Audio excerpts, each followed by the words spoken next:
Hello friends, last class में हमने शुरू किया था ब्लूम टैक्सोनॉमी के बारे में पढ़ना, यानी कि हमने ब्लूम के वर्गीकरण के बारे में जाना था और जिसमें हमने जाना कि यह जो ब्लूम टैक्सोनॉमी है यह दी थी एक मीटिंग में, इसके बारे में डिस्कशन हुआ था और जिनका मीटिंग का जो एम था वह था एजुकेशनल ऑब्जेक्टिव।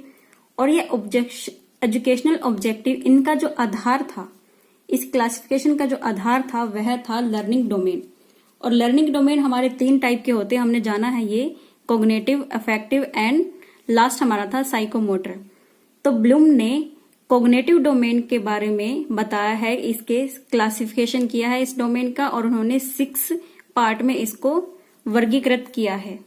और हमने जाना था कि ये 6 पार्ट या 6 डिवाइड जो उन्होंने किया था तो वह कौन कौन से थे। चलिए आपको एक डायग्राम के थ्रू समझाते हैं। तो देखिए आपको डायग्राम में दिख रहा होगा जो ब्लूम का ओरिजिनल क्लासिफिकेशन था कॉग्निटिव डोमेन का, वह था सबसे पहले नीचे से हम चलेंगे नॉलेज, फिर कॉम्प्रिहेंशन, फिर आता है एप्लीकेशन, फिर आता है एनालिसिस एंड फिर आता है सिंथेसिस, फिर लास्ट में आता है इवेल्युएशन। तो यह तो था ब्लूम के द्वारा, लेकिन फिर इनके एक स्टूडेंट ने 1990 में, हम लिख लेते हैं यहां पर 1990 में, जो कि इनके स्टूडेंट थे लॉरेन एंडरसन और इनके कुछ साथियों ने, एसोसिएट्स ने काम शुरू किया ब्लूम टैक्सोनॉमी को रिवाइज वर्जन देने के लिए। क्या किया, कहां पे स्टार्ट किया, स्टार्ट्स वर्क ऑन रिवाइज्ड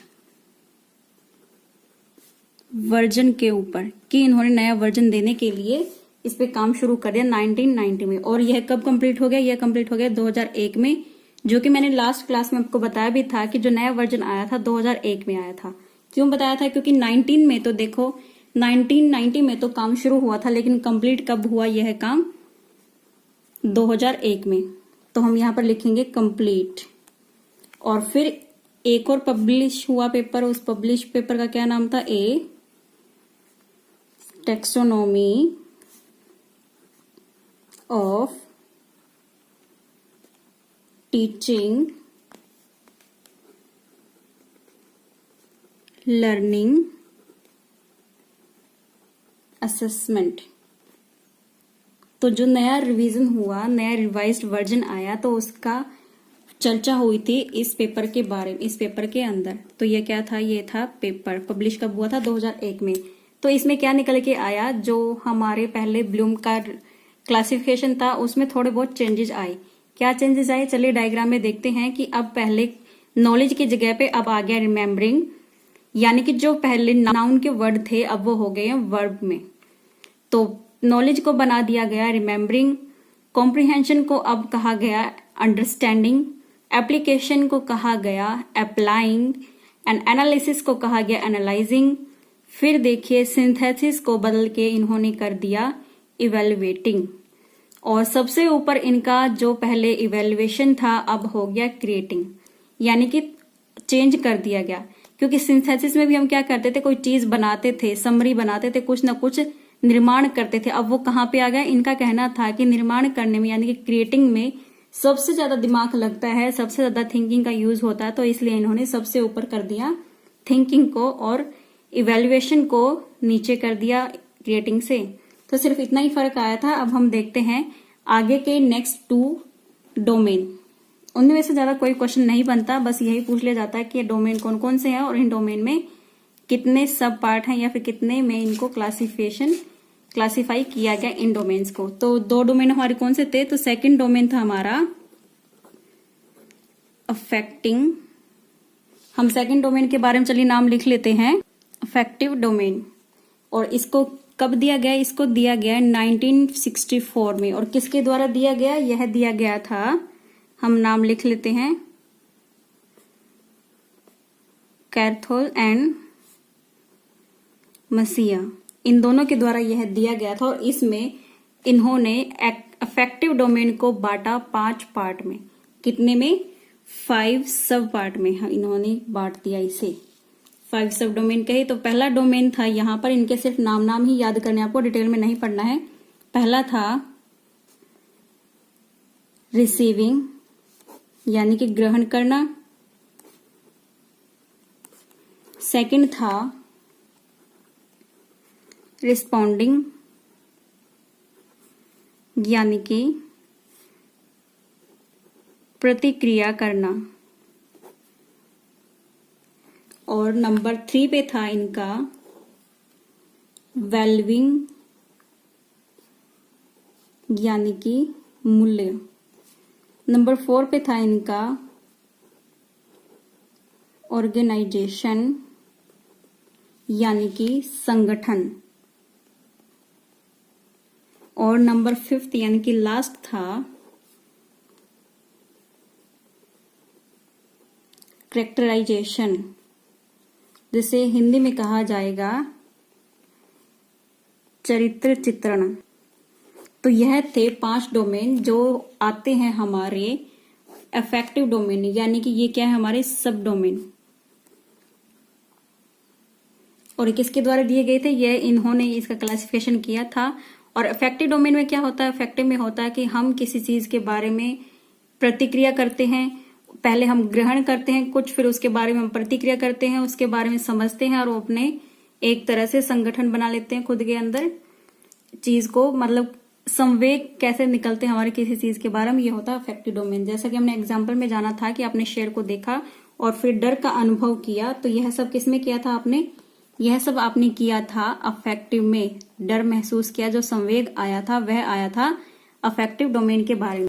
यह तो था हमारा अफेक्टिव डोमेन, जिसमें हमने पढ़ा कि 5 टाइप के सब डोमेन के बारे में बात कही गई है। इसके बाद हम देखेंगे नेक्स्ट डोमेन यानी कि थर्ड साइकोमोटर, उसके बारे में हम पढ़ेंगे कि वह किसने दिया था।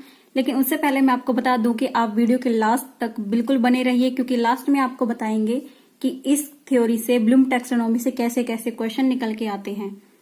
तो चलिए अब देखते हैं हमारा थर्ड पॉइंट। तो थर्ड हमारा डोमेन क्या था, थर्ड डोमेन था हमारा साइकोमोटर। यहां पे हम लिख लेते हैं साइकोमोटर, जिसे कहा जा गया है क्रिया करना या क्रियात्मक भी कहा गया है। तो इसको डिवाइड किया था सब डिवीजन में या सब डोमेन में, इसको डिवाइड किया गया था किसके द्वारा, यह किया गया था 1963 में हैरो एंड सिम्पसन के द्वारा यह सब डोमेन में डिवाइड किया गया था। और यह कितने सब डोमेन में किया गया था, यह किया गया था 6 सब डोमेन में इसको डिवाइड किया गया था। और किसके द्वारा, ये हम जान ही चुके हैं। और वो सब डोमेन कौन कौन से थे, कई बार एग्जाम में आपको, एग्जाम यानी कई बुक में आपको 7 भी लिखे मिल सकते हैं, तो मैं यहाँ पे 7 के 7 बताऊंगी। लेकिन अगर एग्जाम में पूछा जाए कि साइकोमोटर जो डिवाइड किया था हैरो एंड सिम्पसन ने, तो वह कितने सब डिवीजन या सब डोमेन में किया गया था, तो आप लिख के आएंगे 6, क्योंकि एग्जाम में मोस्टली 6 ही ज्यादा प्रेफर दिया जाता है। अगर एग्जाम में ऑप्शन में 6 नहीं है, 7 है, तो आप 7 लगा देंगे। अगर 7 नहीं है तो 6 लगा देंगे। अगर दोनों ही हैं, 6 और 7 दोनों ही ऑप्शन में है, तो आप फिर 6 ही लगा के आएंगे, 6 को ही सही माना जाएगा। तो वह कौन कौन से 6 हम जानते हैं अभी। सबसे पहला है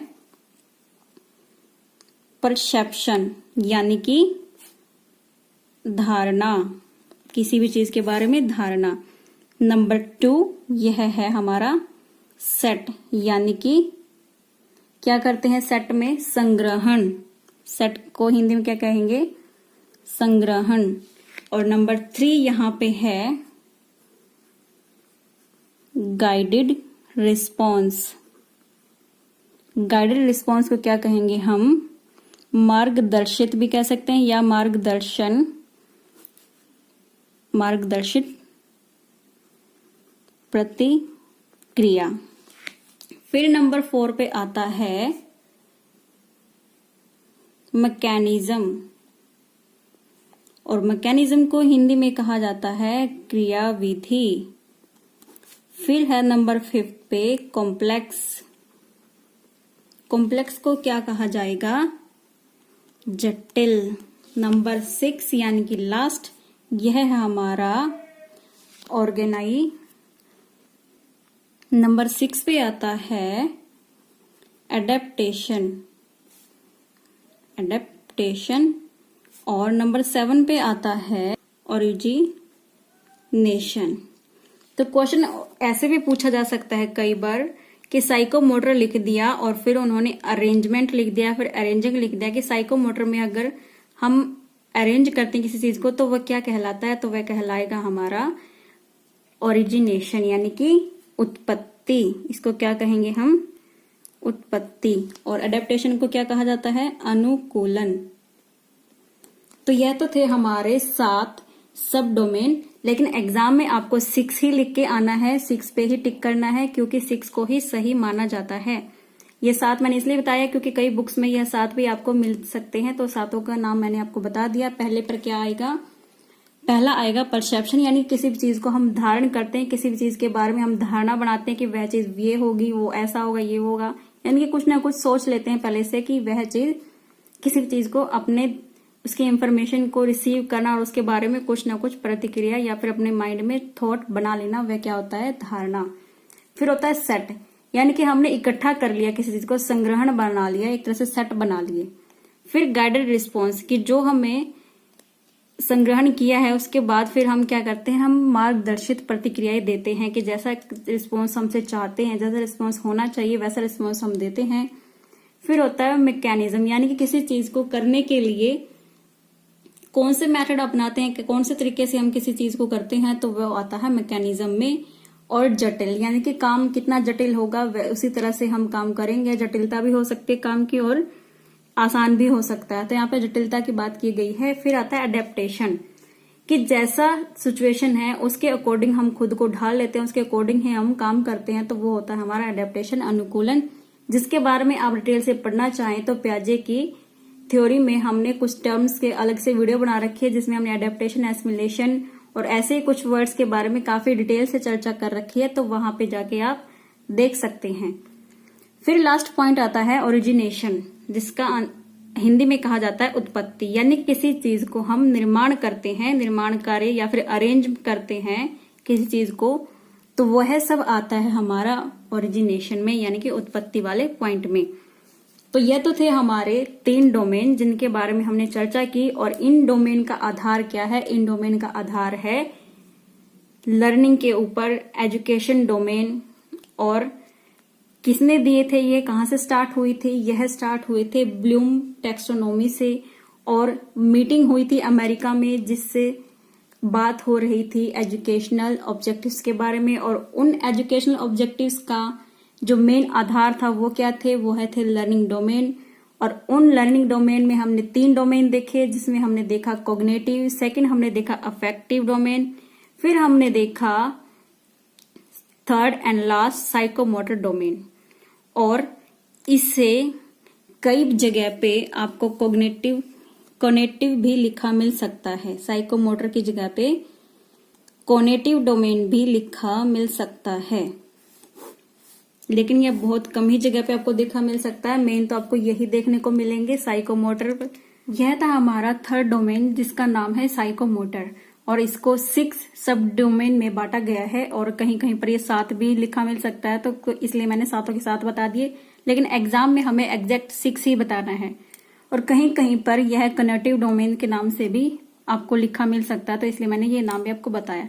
तो चलिए, जैसा कि मैंने कहा था कि आपको कुछ क्वेश्चन भी देखने को मिलेंगे इस थ्योरी से कैसे कैसे आते हैं, तो चलिए उन क्वेश्चन के बारे में बात करते हैं। अभी पहला क्वेश्चन है which is not include in Bloom taxonomy. तो हमने पूरी टैक्सोनॉमी पढ़ी है और हमने देखा है कि इसमें 3 डोमेन के बारे में बात कही गई है, जिसमें कॉग्निटिव, अफेक्टिव और साइकोमोटर की बात कही गई है। यहाँ पर मोटिवेशन के बारे में बात नहीं कही गई है, तो हमारा आंसर होगा मोटिवेशन, यानी कि मोटिवेशन को ब्लूम टैक्सोनॉमी में इंक्लूड नहीं किया गया। फिर इसके बाद देखिए सेकंड क्वेश्चन में क्या आता है। सेकंड क्वेश्चन हमारा है हाउ मेनी सब domain of cognitive domain in cognitive domain defined by Bloom, यानी कि जो ब्लूम ने डिफाइन किया है कॉग्निटिव डोमेन को, उसमें उसने कितने सब डोमेन बताए हैं। तो जैसा कि हमने प्रीवियस वीडियो में पढ़ा था, हमने पाया था कि कॉग्निटिव डोमेन में 6 सब डोमेन के बारे में बात कही गई है, और वे कौन कौन से आप जाके देख सकते हैं प्रीवियस वीडियो में। फिर चलते हैं हमारे थर्ड एंड लास्ट क्वेश्चन के ऊपर। तो थर्ड एंड लास्ट क्वेश्चन हमारा कहता है विच इज नॉट सब डोमेन ऑफ अफेक्टिव डोमेन। तो अफेक्टिव डोमेन हमने अभी अभी पढ़ा है और हमें पता है कि उसमें कौन कौन से सब डोमेन थे।